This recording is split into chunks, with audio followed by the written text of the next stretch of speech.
আমি এই রেফারেন্সটা দিয়ে শেষ করবো সাগর ভাই। ব্রহ্মসূত্র দেখাচ্ছে, এটা হচ্ছে ব্রহ্মসূত্র, এটা হচ্ছে আদি শঙ্কর আচার্য তিনি বলেছেন। তিনি কি বলছেন দেখেন, তিনি বলছেন যদি এরূপ বলা হয় যজ্ঞাদিতে পশু ইত্যাদি বলি বলিয়া উহা পাপ না হইতে পারে না, কারণ শাস্ত্রে এরূপ প্রমাণ আছে। এখানে ব্রহ্মসূত্র আদি শঙ্করাচার্য তিনি বলছেন যজ্ঞে যে পশু বলি দেওয়া হয়, যেসব গরু ছাগল বলি দেওয়া হয়, এগুলো আসলে পাপ নয়, এগুলো শাস্ত্র দ্বারা অনুমোদিত। স্পষ্টভাবে স্পষ্টভাবে আমি এটা দেখিয়ে দিই ব্রহ্মসূত্রটা। ব্রহ্মসূত্র দেখেন স্বামী শঙ্করাচার্য তিনি এই কথা লিখে গেছেন। তো কটা তিনি অস্বীকার করবেন, কটাকে ভুল বলবেন? আসলে ভুল বলার তো একটা লিমিট আছে, আপনাকে শুধু অসংখ্য মুখে দাবি করলে তো ভুল হয়ে যায় না। দাদা বলবেন, দাদা এখন বলবেন আপনি 11 মিনিট, 10 মিনিট আমি দিব ইয়েকে, এবং আপনি বলবেন 11 মিনিট, কারণ 1 মিনিট বেশি নিয়েছেন এখন। জি দাদা বলবেন দয়া করে, 10 মিনিট করে বলবেন এখন, বাট আপনি বলবেন 11 মিনিট।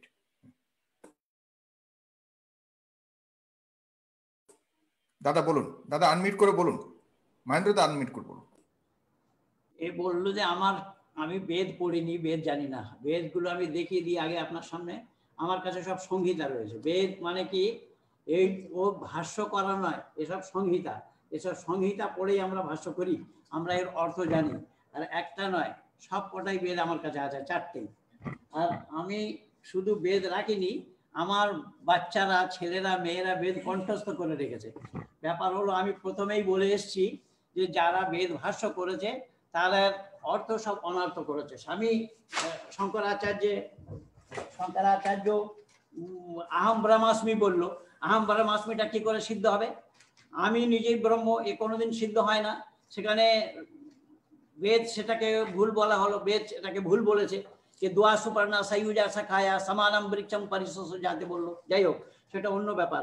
এখানে শুনুন, ঋগ্বেদের 40-7, মনুস্মৃতির 5-51, ঋগ্বেদে অথর্ববেদের 6-140-2, অথর্ববেদের 8-6-23,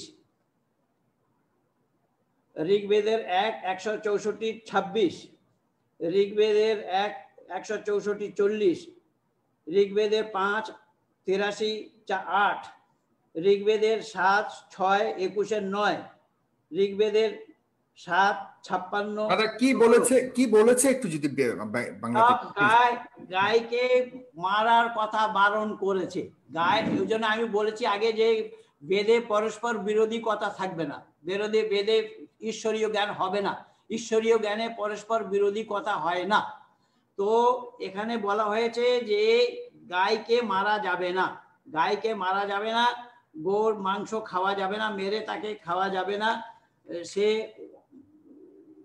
এখানে পরিষ্কার ভাবে মানা হয়েছে, পালন করা হয়েছে। ঋগ্বেদের 8-1-1-15, ঋগ্বেদের 10-87-16,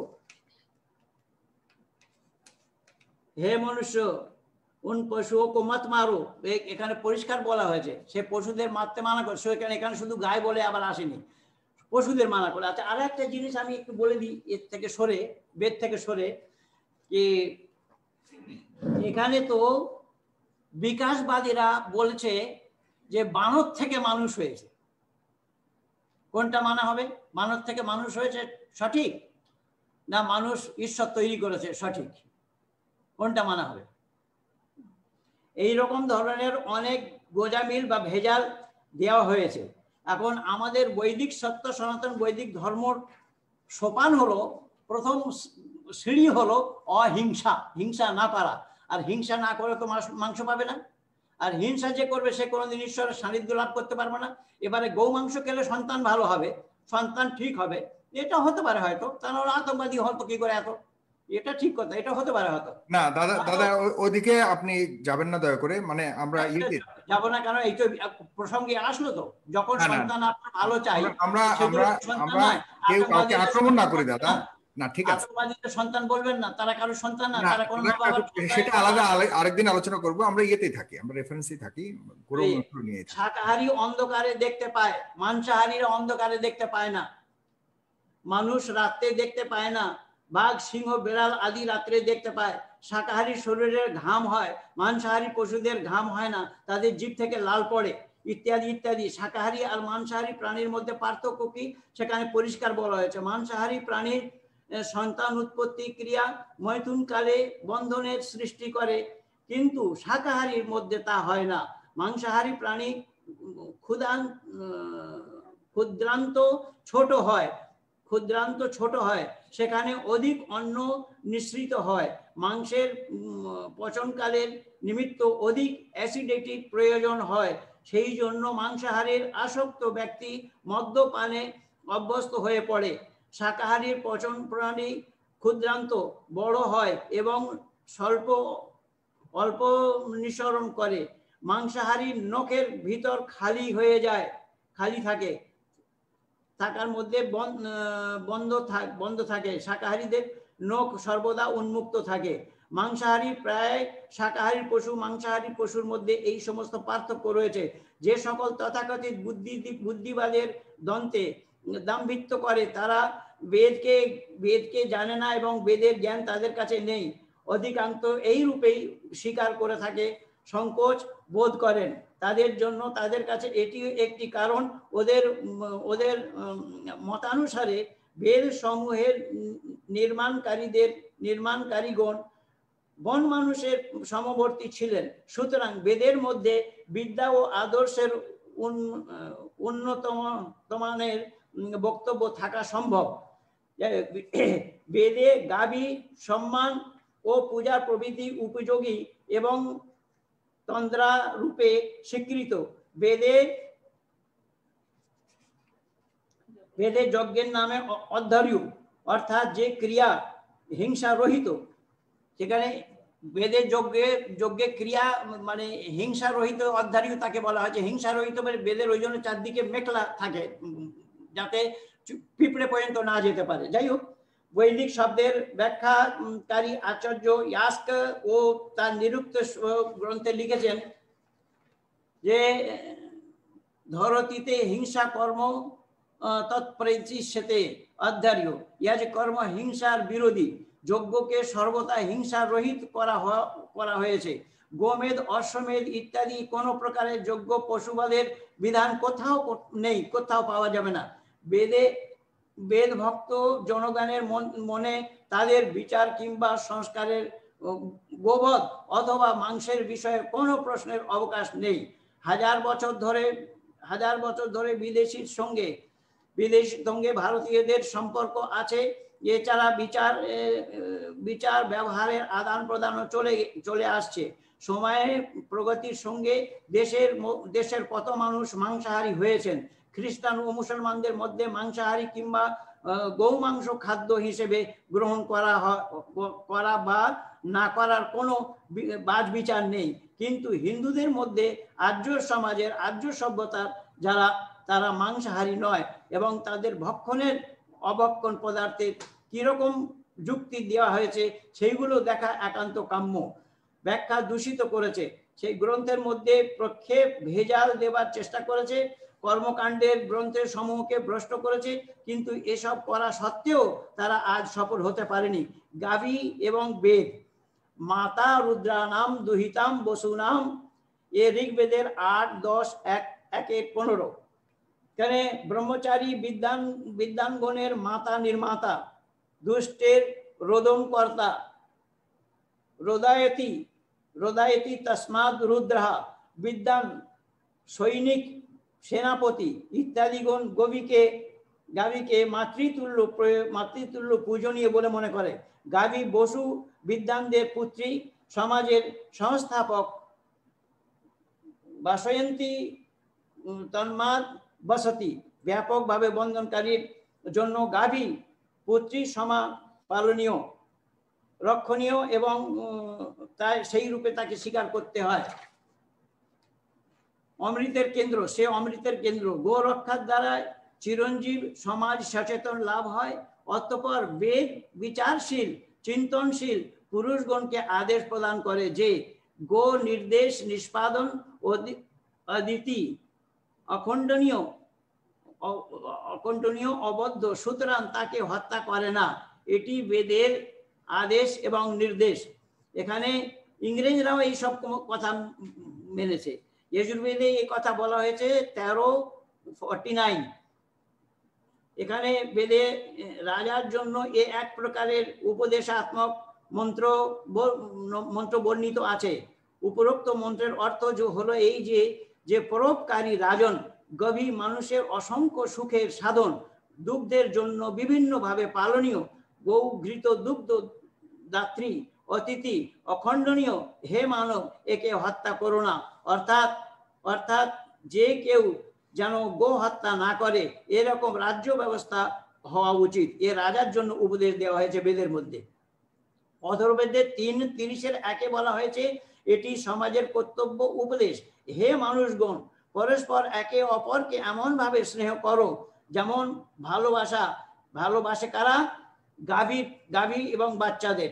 যেমন ভাবে অহন্তব্য গাভী আপন বাছুরকে ভালোবাসে। জি, আপনাকে অশেষ ধন্যবাদ। রাহুল ভাই বলবেন আপনাদের। অথর্ববেদের 3:30 বলা হয়েছে এটি সমাজের কর্তব্য উপদেশ। আচ্ছা সাগর ভাই শোনা যাচ্ছে? জি জি বলবেন সাগর ভাই, আমাকে শোনা যাচ্ছে ভাই? শোনা যাচ্ছে, জি। আচ্ছা, যাই হোক, সাগর ভাই আমাদের আলোচনা অনেকক্ষণ এগেছে। আমি বেশ লক্ষ্য করছি, আমি যে তথ্য প্রমাণগুলো দিচ্ছি আপনার পর আপনার 10 মিনিট বলবেন, এরপর আমি 5 মিনিট করে দিয়ে অনুষ্ঠান শেষ করব। দর্শক অবশ্যই আপনারা নিজেদের টাইমলাইনে শেয়ার করবেন এবং পুরোটা অনুষ্ঠান শুরু থেকে দেখবেন। অনেক ভালো কথা হয়েছে, অনেক ভালো আলোচনা হয়েছে। যারা দেখেননি শুরু থেকে, অবশ্যই আমাদের পেজটিকে এবং ইউটিউব চ্যানেলটিকে অবশ্যই সাবস্ক্রাইব করবেন। সবসময় অনুষ্ঠান দেখার জন্য বেল আইকনটি ক্লিক করবেন। ধন্যবাদ। জি রাহুল ভাই। আচ্ছা, আমার সময় তাহলে এখন থেকে শুরু হচ্ছে। সুপ্রিয় শ্রোতা মন্ডলী, আমি দীর্ঘক্ষণ ধরে আলোচনা করেছি। আমি এটা লক্ষ্য করলাম যে পণ্ডিত মহেন্দ্র পাল আরিয়াজি আমি যে তথ্য প্রমাণগুলো দিয়েছি একটাকে খণ্ডন করতে পারিনি। বেদ থেকে 3টে দিয়েছি, উপনিষদ থেকে 1টা দিয়েছি, সুশ্রী সংহিতা থেকে 1টা দিয়েছি, বিশিষ্ট সংহিতা থেকে 1টা দিয়েছি, অত্রি সংহিতা থেকে 1টা দিয়েছি। দলিল আমি দিয়ে ফেলেছি, প্রমাণ দিয়েছি হিন্দু শাস্ত্র থেকে। উনি বলেন ব্যাকরণ থেকে। আমি ব্যাকরণ থেকে দেখেছি, আমি একদম অমর কোষ থেকে দেখেছি। অগ্না বলতে মা গরুকে বোঝানো হয়েছে। তিনি আবার ঘুরে ফিরে একই শ্লোক পাঠ করছেন। এটা কি আশ্চর্য! এখানে তো আমরা বিতর্ক করতে এসেছি, আমি সময় তো অপচয় করতে আসিনি। একই মন্ত্র বারবার পাঠ করা হচ্ছে কেন? উনি বারবার বলছে এখানে গরুকে হত্যা করা হচ্ছে, অগ্না শব্দ পাঠ করা হচ্ছে। অগ্না মানে কি? Mother cow. যে গরুর পেটে বাচ্চা আছে, বাছুর আছে, তাকে হত্যা করা নিষিদ্ধ। আমরা তো একমত। এই মন্ত্র বারবার কেন দেওয়া হচ্ছে? ঘুরে ফিরে একই মন্ত্র দিয়ে বলছি আমি বেদ মন্ত্র পাঠ করেছি। আশ্চর্য হয়ে গেলাম। আশ্চর্য মানে আজীব একটা ব্যাপার, এরকম একটা ব্যাপার। হ্যাঁ, নতুন একটা আর্গুমেন্ট নিচ্ছে, খুব চমৎকার আর্গুমেন্ট। কি আর্গুমেন্ট? তিনি বেদ থেকে আরো 4টে মন্ত্র পাঠ করেছে এবং বিভিন্ন মহর্ষিদের কথা নকল করেছেন যে বেদে গরুকে মানে মাংস, যখন কোনো প্রাণীকে হত্যা করা হয় তখন সেটা একটা হিংসা, এটা একটা হিংসা। তো বেদে বলা হয়েছে তোমরা গরুর প্রতি হিংসা করো না। অত ইহা থেকে ইহাই প্রমাণিত। মানে যেহেতু পশুকে হত্যা করলে হিংসা হয়, অতএব গরু জবাই করা উচিত নয়। এটা লজিক্যাল, এটা একটা লজিক্যাল ফ্যালাসি। তারপরে জবাব দিব মন্দপাল আরিয়াজিকে বলবো, গরু জবাই করলে বা প্রাণী জবাই করলে যদি হিংসা হয়, তাহলে এক কাজ করেন। অনেক এখন অজ্ঞান হওয়া অনেক ঔষধ পাওয়া যায়। গরুকে বা ছাগলকে প্রথমে ইনজেকশন দিয়ে অজ্ঞান করে দেন, যখন আস্তে আস্তে মারা যাবে, একদম বিজ্ঞান বলছে না কোনো ব্যথাই পায় না শেষে মৃত্যুর সময়তে, তারপর আপনার মাংস খান। অথবা যে ছাগল এমনি মৃত্যুবরণ করেছে, এমনি মারা গেছে, সেই সব গরু ছাগলের মাংস জবাই করে আপনারা খান। এটা তো মানে হিংসা নয়। অন্তত আমি বলবো তাহলে অহিংসা দিয়ে যদি দলিল খণ্ডন করা হয়, তাহলে মরা গরু খান, কোনো সমস্যা নেই, মরা ছাগল খান, কোনো সমস্যা নেই। তাহলে এটা হিংসা আর থাকছে না। পয়েন্ট নম্বর 2, তিনি বললেন গরু হত্যা করা বা প্রাণী হত্যা করা এটা হিংসা। আমি আবার চ্যালেঞ্জ করলাম যে একটা স্পষ্ট প্রমাণ দিতে গোটা বেদ থেকে কোথায় নিষিদ্ধ করা হয়েছে। দেখেন, আমি দেখাচ্ছি ব্রহ্মাসূত্রে কি বলছে দেখেন। কি খাবো না খাবো তুই চয়ন করে দিবি রে ভাই। আমরা কি খাবো না খাবো সেটা চয়ন তুই করবি নাকি রে ভাই? হ্যাঁ, তোকে কে বানা করছে? গরু খা, গরু খা, গরুর বাছুর খা, যা মনে করিস তাই খানা। গু খা, গোবর খা, যে কে মানা করছে? তোকে তো মানা করিনি আমি। এখানে বেদে যেখানে পরস্পর বিরোধী কথা নেই সেই কথাই তো বলেছি আমি। একটা মন্ত্র কারণ আমি এখানে 17 মন্ত্র। দাদা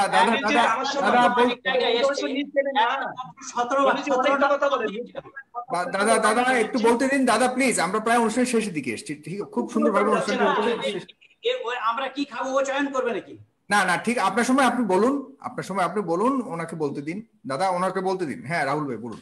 দাদা আপনি যুক্তি দিয়েছেন গরু হত্যা যেহেতু হিংসা, তার জন্য পাল্টা যুক্তি দিতে পারি। যেহেতু মৃত গরুকে জবাই করে খেলে তাহলে আপনাদের আর্গুমেন্ট অনুসারে এটা হিংসা নয়, আপনারা খাবেন, এটাও যুক্তি। আবার আপনি যুক্তি দিতে পারেন, আমি যুক্তি দিতে পারি না। তুমি মহারাজ জাদু হলে আজ আমি আর চোর বটে, আপনি যুক্তি দেবেন, আমি দেবো না। আজীব ব্যাপার। উনি বলছেন গরুকে হত্যা করা বা প্রাণী হত্যা করা নাকি হিংসা। আসেন দেখেন ব্রহ্মসূত্র কি বলছে। উনি নিজে মুখে দাবি করেছে, আমি শাস্ত্র দেখাবো। ব্রহ্মসূত্র আদি শঙ্কর আচার্যা তিনি কি বলছেন দেখেন। অধ্যায় নম্বর 3 বলি নম্বর 1 আর শ্লোক নম্বর 25 কি বলছে দেখেন, আমি আপনাদেরকে দেখাই। গরু হত্যা করা এটা কি কোনো মানে হিংসা কিনা যজ্ঞে?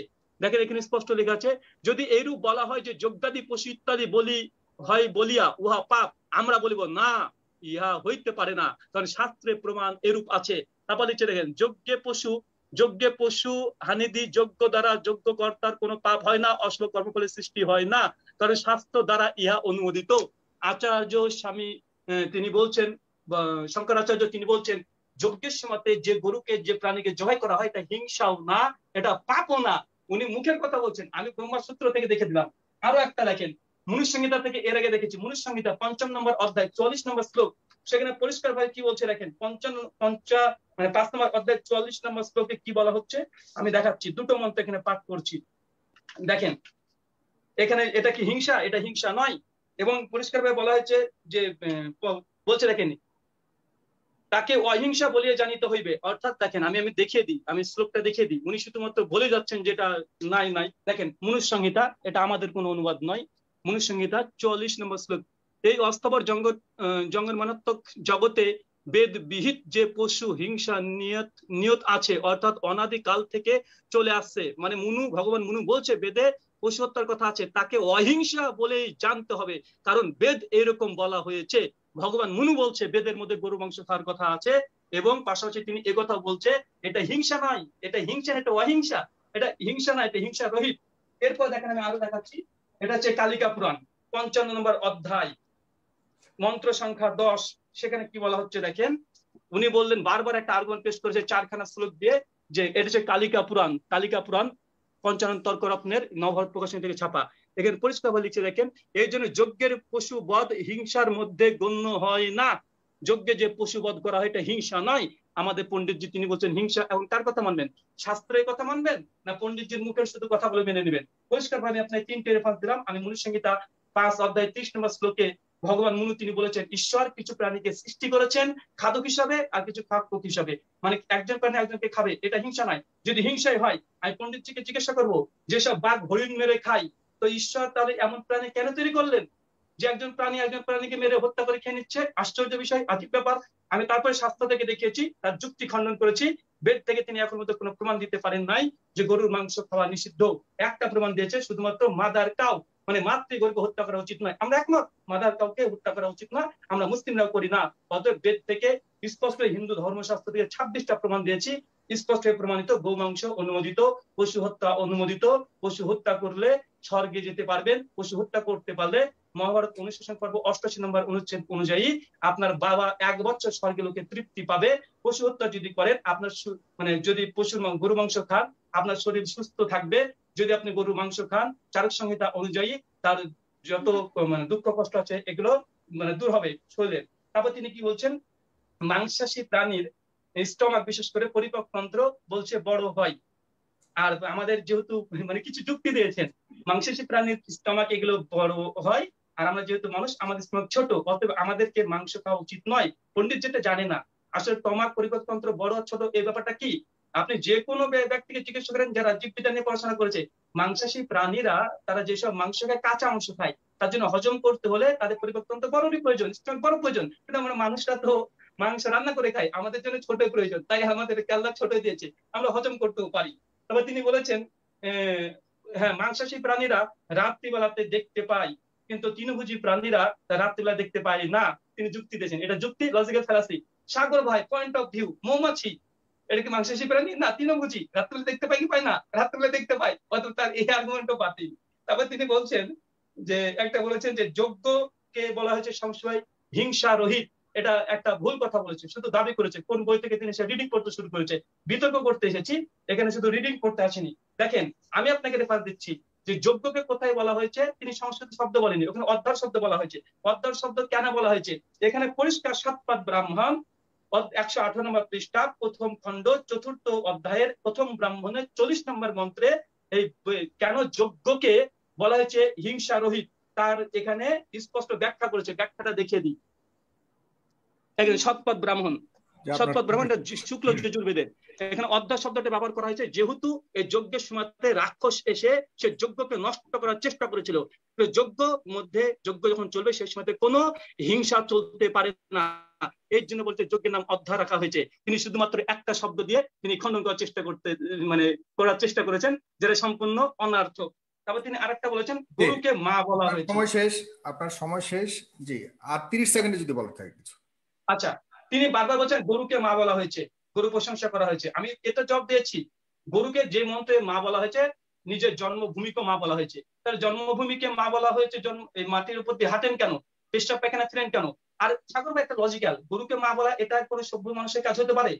কেন? তারা বলতে পারে যে হ্যাঁ গরু যেহেতু আমরা দুধ পান করি এই জন্য আমরা তারা যেটা করুক সেটা আমরা সভ্যতার ইয়ে করার দরকার নেই। আচ্ছা ঠিক আছে, ঠিক আছে, আমি শেষ করি, সময় শেষ। আপনার সময় শেষ, আমি 5 সেকেন্ড নিয়েছি। না 5 সেকেন্ড না, আপনার সময় আমি আর দিতে পারছি না, অলরেডি 30 সেকেন্ড সময় দিয়েছিলেন, 5 সেকেন্ড নিয়েছিলাম। আমি আপনার দিতে পারছি না। মহেন্দ্র পালারিয়া আপনি বলবেন দয়া করে। 5 মিনিট দাদা, 5 মিনিট, শেষ 5 minute. This is the 5 minutes, last 5 minutes of the show, today's show, please. আমি এতগুলো বেদের প্রমাণ দিলাম, সেখানে সেটা স্বীকার হলো না। আমরা কি খাবো না খাবো অন্য কেউ চয়ন করে দেবে নাকি? এটা আমি বেদের আরো প্রমাণ দিচ্ছি। এখানে যজুর্বেদের 40-7 এখানেও বারণ করা হয়েছে। মনুস্মৃতির 5ম অধ্যায়ের 51 নম্বর এখানে বারণ করা হয়েছে। অথর্ববেদের 6:140-2 এখানে বারণ করা হয়েছে। আর অথর্ববেদের 8:6-23 এখানেও মাংস খাওয়া বারণ করা হয়েছে। ঋগ্বেদের 1:4 সেখানেও মাংস খাওয়া বারণ করা হয়েছে। ঋগ্বেদে 1:64-26 এখানেও বারণ করা হয়েছে। 1:64-40 এখানেও বারণ করা হয়েছে। তো এত প্রমাণ দেওয়া সত্ত্বেও আমি বললাম এখানে যে মানুষ মাংস খাওয়া না খাওয়া নিয়ে বিচার হচ্ছে, তো কি খাদ্য কি অখাদ্য। তো কোরআনে তো অখাদ্য বলা হয়েছে, কোরআন থেকে কেন প্রমাণ দেওয়া হচ্ছে না? কোরআনে তো অখাদ্য বলা হয়েছে, কোরআনে তো পরিষ্কার বলেছে কি মরা খাওয়া যাবে না, শাকপাত খেতে বলা হয়েছে সেখানে। তো শাকপাত খেতে বলা হয়েছে, তো কোরআনে সেখানে কি মিথ্যা কথা লেখা আছে নাকি? কোরআনে মরা খাওয়া যাবে না, সে মরা শব্দের অর্থটা কি? মরার পরিভাষাটা করুক না। মরা যার ভেতরে প্রাণ থাকে না, যার ভেতরে আত্মা থাকে না, সে মরা। এবারে যার ভেতরে আত্মা থাকে না, তো কাটলে আত্মা থাকবে না, না কাটলে আত্মা থাকবে, সে যেভাবেই কাটুক না কেন। এবারে কেউ পড়ে মরুক, চাই গলা দিয়ে এদিক দিয়ে কাটুক বা পেটে ছুরি গেঁথে মারুক বা কিচ্ছু করুক, যে তার ভেতরে আত্মা চলে গেলে মরা। তো আত্মা চলে গেলে মরা, তো সেখানে হচ্ছে পরিষ্কার হারাম বলা হচ্ছে। ইন্নামা হাররামা আলাইকুমুল মাইতাতা শব্দ এসছে, कि हराम किया गया तुम्हारे लिए मरा हुआ जानवर। তো সেই ব্যাপারে সেই নিয়ে বলা হচ্ছে না কেন? এখানে বেদের যে যারা অপভ্রংশ করেছে, বেদের পরস্পর বিরোধী কথা নেই, আমি পরিষ্কার বলে দিচ্ছি, আগেই বলেছি বেদের পরস্পর বিরোধী কথা নেই, পরস্পর বিরোধী কথা থাকার কোনো প্রশ্নই আসে না। তো একজন যার অনুবাদ করেছে সে যে নাকি বামমার্গী, তো বামমার্গীরা যার অনুবাদ করেছে তার সমস্ত সব জবাব আর্য সমাজিক বিদ্বানরা দিয়েছে। আর্য সমাজিক বিদ্বানদের অনুবাদগুলো পড়ে একবার দেখলেই কি অসুবিধা হচ্ছে। আমি সেইটাকে ব্রহ্মবাক্য কেন মেনে নিচ্ছি যে এইটাই যা বলেছে এইটাই ঠিক, আমি কেন মেনে নিচ্ছি? এর আগেও তো দুনিয়া আছে, পৃথিবী এইটাই না এর চাইতে বড়। কুয়ায় যে ব্যাঙ থাকে সে ছড়াই জানে সমুদ্র কত বড়। কুয়ার মেয়েটাকে, ওই জন্য স্বামী বিবেকানন্দকে বলতে হলো যে কুমার ব্যাঙ যে সে সমুদ্রের আবার তার নেই। তো কুয়ায় যে ব্যাঙ থাকে সে ওইটাকেই সমুদ্র মনে করে, কিন্তু তার বাইরে যে দুনিয়া আছে, তার বাইরে যে পৃথিবী আছে সেটাও জানা দরকার আমাদের। তো যাই হোক, এখন ব্যাপার হলো যে খাদ্য অখাদ্য, তো সেখানে কোরআনেও তো অখাদ্য বলা হয়েছে। তো কোরআন নিয়ে আলোচনা হবে না কেন?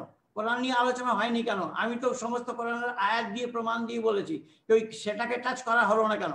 আর কে কাকে একজন বলবে কে আমি আর কি খাবো না খাবো সেটা আমাকে কেউ চয়ন করে দেবে, কিন্তু রুচির উপরে নির্ভর।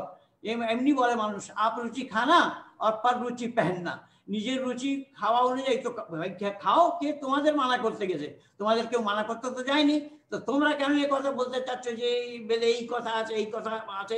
যে অপভ্রংশ যেগুলো মিথ্যা বাদ, যেগুলো মিথ্যা প্রচার যেগুলো করেছে, যেগুলো আমি সমস্ত সব প্রমাণ দিয়েছি। এখানে বেদে কোথায় কোথায় বারণ করা হয়েছে আমি সমস্ত প্রমাণ দিয়েছি। বেদে কোথায় কোথায় মানা করা হয়েছে মাংস খাওয়া। আর এই অহিংসা, প্রথম বললাম আমি, অহিংসা আমাদের এই রাস্তা শুরু হয়েছে অহিংসা দিয়ে। অহিংসা মানে হিংসা না করা। হিংসার পরিভাষা অনেক লম্বা। যেমন আপনি 5 মিনিট দিয়েছেন, আমি যদি আধা মিনিট আগে যাই সেও হিংসায় পরিণত হবে। আমি কোনো অহিংসা এখানে চাচ্ছি না। আপনার জন্য আর 30 সেকেন্ড আমি আপনাকে দিচ্ছি, প্লিজ। আর কিছু বলার থাকলে শেষ কথা, শেষ সেকেন্ড, বিদায়ের সেকেন্ড। তো আমি আপনার বিদায়ে আপনাকে ধন্যবাদ জানাবো। এই জন্য আমি আপনাকে আগেও ভয়েসে ধন্যবাদ দিয়েছি, আজকেও ধন্যবাদ জানাবো। ভাই সাগর ভাই এমন একটা প্রণবান্ত মানুষ, হৃদয়ে ভ্রান্ত মানুষ, যিনি চেয়েছেন যে মানব সমাজের সামনে সত্যটা কিভাবে উজাগর হয়। তো সত্য উজাগর করার একমাত্র উদ্দেশ্য সাগর ভাইয়ের। সেই জন্য সাগর ভাই যে উদ্দেশ্য নিয়ে এসেছেন, আপনার উদ্দেশ্য সফল হোক। আমি চাইবো আপনি যে মহান কাজ করেছেন, এই কাজের দাম দিয়ে কেউ চোকাতে পারবে না। আর আজ মানুষ মাত্রের জন্য এটা একান্ত দরকার, একান্ত দরকার কি মানবতা। মানবতা কি, মানবতা কাকে বলে, সেই মানবতা রক্ষার জন্য আপনি এই কাজ করছেন এবং শুরু করেছেন। আপনাকে আমি যতই ধন্যবাদ দেবো আপনার জন্য কম হবে। এই জন্য আমি আপনার শেষ বাক্য এই বলেই নিজেকে বিরাম দিচ্ছি চাচ্ছি। আসলে আমি বাংলা বলায় অভ্যস্ত নই দাদা, আমি আগেও বলেছি। অনেক সুন্দর বাংলা বলেছেন দাদা, অশেষ ধন্যবাদ আপনাকে। জি, আমি ব্রাদার রাহুল আপনাকে দিচ্ছি। জি, থ্যাংক ইউ দাদা। সুপ্রিয় শ্রোতা মন্ডলী, মহেন্দ্রপাল আরিয়াজিকে অনেক ধন্যবাদ। তিনি আমাদেরকে এতক্ষণ সময় দিয়েছেন। ইনশাল্লাহ আমরা পরবর্তী সময় আরো অনেক সময় মহেন্দ্রপাল আরিয়াজির সঙ্গে আমরা সময় কাটাতেও চাই। আলোচনা করে খুব আমার ভালো লাগলো। তো যাই হোক, আমাদের আলোচনার মধ্যে যদি মহেন্দ্রপাল আরিয়াজি যদি কোনো অনুভূতিতে আঘাত পেয়ে থাকে, আমি ক্ষমা চাইছি। যদিও তার বয়স অনেক বেশি, আমার বয়স মাত্র 28 বছর চলছে, তিনি আমার থেকে অনেক সিনিয়র, মানে আমার বাবার চেয়ে তার বয়স বেশি। পণ্ডিতজি, যদি আমি কোনো শব্দ চয়নে ভুল করে থাকি বা আমার কোনো অ্যাটিটিউড, আমার হাত পা নড়ানো চড়ানে কিছুতে যদি আপনি অনুভূতিতে আঘাত পেয়ে থাকেন, আমি সরি। আমি আন্তরিকভাবে আমি আপনার কাছে ক্ষমা চাইছি। এবং হিন্দু ভাই, মুসলিম ভাই সকলকে আমি বলছি যে আজকের আলোচনার উদ্দেশ্য এটা নয় যে মহেন্দ্রপাল আরিয়াজিকে আমি মাংস খাওয়াবই। উনি যদি আজকের আলোচনার পরেও যদি শাকসবজি খেয়ে থাকতে চান, খাক, আমার কোনো আপত্তি নেই। আসলে মানুষ কি খাবে কি খাবে না, এটা বিভিন্ন কারণে মানুষ বেছে নিতে পারে। ডায়েট, মানে স্বাস্থ্যগত কারণে দেখবেন ডাক্তার বিভিন্ন ডায়েট দেয় যে আপনি ডিম খাবেন, আপনি মাছ খাবেন, আপনি শাকসবজি খাবেন। ডাক্তারও পছন্দ করে দিতে পারে। মানুষের রুচির ব্যাপার আছে, ভৌগোলিক ব্যাপার আছে। মরু অঞ্চলে ওখানে মানে যেমন আপনার মানে কোনো সবজি উৎপাদন করা সম্ভব না, ওখানকার মানুষ খাবে। তিনি এস্কিমো যারা আছে, তারা এস্কিমো এক ধরনের মানুষ, তারা কিন্তু কি খায়, মাছ মাংস খায়, তারা কোনো শাকসবজি খায় না। এস্কিমো, অস্ট্রেলিয়ান অ্যাভেঞ্জেলিস্ট, এরা কিন্তু মানুষের একটা প্রভৃতি, তারাও কিন্তু কি খায়, তারাও শুধু কিন্তু মাছ মাংসই খায়, কেননা তারা শাকসবজি হজম করতে পারে না। এমনকি হোমো স্যাপিয়েন্স যারা জানেন, যারা জীববিদ্যা বলছেন, তারা কিন্তু মাংস খেত। তো এগুলো আসলে ভৌগোলিক কারণে মানুষ তার খাদ্যাভ্যাস গড়ে তোলে, স্বাস্থ্যগত কারণে তার খাদ্যাভ্যাস গড়ে তোলে, নৈতিক কারণে গড়ে তোলে, এমনকি চিকিৎসা ক্ষেত্রেও এই সব খাদ্যাভ্যাস গড়ে তোলে। পণ্ডিতজি যদি নিরামিষ থাকতে চায়, থাকুক, কোনো সমস্যা নেই। পণ্ডিতজিকে আমি বলিনি যে আপনি মাংস আপনাকে খেতে হবে। আমি যেহেতু আপনি যুক্তি দিয়েছেন, যুক্তি খণ্ডন করতে গিয়ে এই কথা বলাই যেতে পারে, কেন আজকে যেহেতু আমি প্রতিপক্ষ হিসাবে আপনার এসেছি, তার প্রতিপক্ষকে অনেক কথাই বলা যায়। তবে এটা আমি অন্তর থেকে আপনাকে বলিনি যে আপনি গরু মাংস বা অন্য কোনো মাংস খান। আমি চাই যে কেউ যেন এইসব মাংস না খায়। মাংস বেশি খেতে শুরু করে দিলে মাংসের দাম বেড়ে যাবে অটোমেটিক। তো যাই হোক, তারপরে তিনি কিছু মন্ত্র দিয়েছেন, বেদ মন্ত্র। তিনি শুধুমাত্র রেফারেন্স এসে দিয়েছেন যে অমুক অমুক মন্ত্রে কি আছে, গোমাংসকে নিষিদ্ধ করা হয়েছে। আসলে তিনি এই রেফারেন্স দিচ্ছেন, কি আছে শ্লোক একটু পড়বেন তো। তিনি এর আগে 7টা শ্লোক পড়েছেন, 7টার জবাব দিয়েছি যে অগ্না বলা হয়েছে মাদার কাউকে, আমরা একমত। কিন্তু তিনি শ্লোক না পড়ে তিনি এবার রেফারেন্স দিলে কিভাবে হবে? এটা ডিবেটের কোনো সিস্টেম নয়। তারপর তিনি বলেছেন যে কোরআনে মরা খেতে নিষেধ হয়েছে। তো মরা ডেফিনেশন কি? আসলে কোরআনে মরা, আমি এর উত্তর দিয়েছি, পণ্ডিতজি হয়তো আমার কথা শুনতে পাই নাই, তার বয়সটা অনেক বেশি হয়ে গেছে। তো যাই হোক, মানে মরা বলতে যেসব প্রাণী নিজ ইচ্ছায় মানে একাকী মরে গেছে, অর্থাৎ যেসব প্রাণী এমনি মরে গেছে, কিন্তু যাকে জবাই করা হয়, এই জবাই করা মাংস অনুমোদিত। সূরা আনাম 145, সূরা নাহাল আয়াত নম্বর 115, সূরা মাইদা আয়াত নম্বর 73, বিভিন্ন জায়গাতে আমি জবাব দিয়েছি। আসেন আমি মনুষ্য সংহিতা থেকে দেখাই। মনুষ্য সংহিতা 5ম অধ্যায়, হিন্দু ধর্মীয় শাস্ত্র, এটা আইন গ্রন্থ, 5ম অধ্যায় 32 নম্বর শ্লোকে কি বলছে দেখেন। যে পশু নিজ থেকে মরে গিয়েছে, সেই রকম পশুর মাংস অভক্ত। বলছে মনুসংহিতাও বলছে একই কথা, যেসব প্রাণী নিজে একা একা মরে গেছে এইসব মাংস খাবে না। তার পরের আগের মন্ত্র বলছে যে গরু মাংস খাওয়ার অনুমোদিত, স্বাস্থ্যের মাংস অনুমোদিত, একাধিক ভাবে আমি দেখিয়েছি। তার মানে বুঝতে হবে যেসব প্রাণী একাকি মরে গেছে, অসুস্থতার কারণে হোক, বয়সের কারণে হোক, সেই সব খাওয়া যাবে না। এটা হিন্দু ধর্মগ্রন্থ আছে, কোরআনও আছে, আর এটা নিয়ে বিতর্কই নাই। তিনি বলছেন কোরআন নিয়ে কেন আলোচনা হবে না? আমরা মুসলিমরা তো প্রাণী মাংস খাওয়া অনুমোদিত বলি, আমাদের নিয়ে তো কোনো মতানৈক্য নেই। মতানৈক্য তো আপনারা করেন যে না প্রাণী মাংস খাওয়া উচিত না, তার জন্য বিতর্ক হচ্ছে। ধর্মীয় আধারে বিচার হচ্ছে যে ধর্মগ্রন্থ কি অনুমোদন দিয়েছে না নিষিদ্ধ হয়েছে। আপনি না খেতে চাইলে না খান, আমাদের কোনো সমস্যা নেই। তিনি বলছেন তারপরে তিনি বলেছেন যে আমি যেসব অনুবাদ দিয়েছি বারবার একই অনুবাদ, এই সাগরদা আমি দেখেন আমি অনুবাদ দিয়েছি একটা নয় 3টে অনুবাদ দিয়েছি। একটা ইংরেজি অনুবাদ শেষে দেখালাম, আর দুটো একটা অক্ষয় লাইব্রেরির অনুবাদ দেখালাম। আমি যদি বেদের 3টে অনুবাদ দিয়েছি, 3টে ভুল হতে পারে, এটা কেউ বিশ্বাস করবে? এবার ভুলটা যে কোথায় হয়েছে সেটা তিনি ধরে দিক, যে রুহুল আমিন ভাই এখানে আসলে ভুলটা এটা করেছে। তিনি অন্য শ্লোকের ভুল কি করেছে তিনি সেগুলো নিচ্ছেন। তিনি ব্যাকরণের কথা বললেন, আমি অমরকোষ ব্যাকরণ থেকে দেখিয়ে দিলাম যেখানে অগ্না বলতে মাতৃগরুকে বলা হয়েছে। আমি অনেকগুলো মানে ডিকশনারি থেকে দেখালাম, আমি নিরুক্তা থেকে দেখাতে পারবো 1143 নম্বর শ্লোক, 1143 নিরুক্তা 1143 বলা হয়েছে। 30 সেকেন্ডে শুধু বিদায় নেবেন, 30 সেকেন্ডে প্লিজ। আচ্ছা, তো সুপ্রিয় শ্রোতা মন্ডলী, আমি যথেষ্ট চেষ্টা করেছি আমাদের পক্ষে আমি দলিল উপস্থাপন করার জন্য। এরপরেও আপনারা সত্য মিথ্যা আপনারা নিজেরাই গ্রহণ করবেন। আলোচনা করে অনেক ভালো লাগলো, আমরা চাই আরো বেশি আলোচনা হোক। আজকে আমি এতটাই শেষ করলাম। একটা কোরআনের আয়াত জাস্ট পড়বো, সূরা বানী ইসরাঈল 17 আয়াত নম্বর 81। আল্লাহ সুবহানাহু ওয়া তাআলা বলেন, বিসমিল্লাহির রহমানির রহিম, ওয়া কুল জাআল হাক্কু ওয়া যাহাকাল বাতিল ইন্নাল বাতিলা কানা যাহুকা। যখন সত্য আসিয়াছে মিথ্যার সামনে, মিথ্যা তখন বিলুপ্ত হইয়াছে, মিথ্যা তো বিলুপ্ত হইবারই জন্য। সুবহানাকাল্লাহুম্মা ওয়া বিহামদিকা আশহাদু আল্লা ইলাহা ইল্লা আনতা আস্তাগফিরুকা ওয়া আতুবু ইলাইক। আসসালামু আলাইকুম ওয়া রাহমাতুল্লাহ।